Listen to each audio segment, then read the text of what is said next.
Hi everyone, thank you so much for coming back to my channel. I'm still in Florida. They have actually delayed my flight with 1.5 days, so I'm going to make the best of it, and we're going to cook some more Hungarian food since my mom is here from Hungary.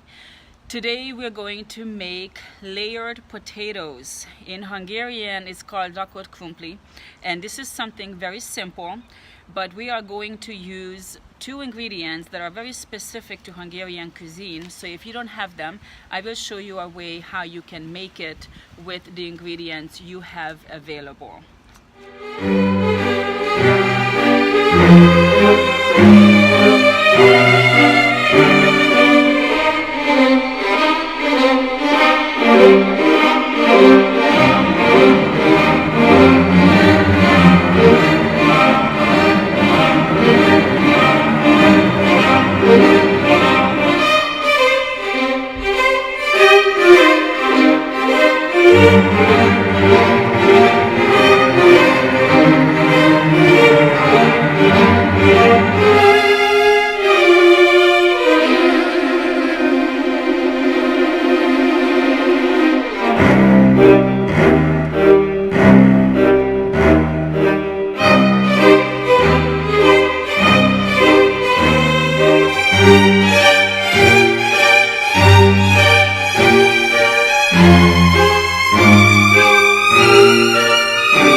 Thank you so much for watching. Hopefully you enjoyed this video, and I encourage you to make this dish, and if you do so, let me know in the comments how it turned out, and I will see you soon.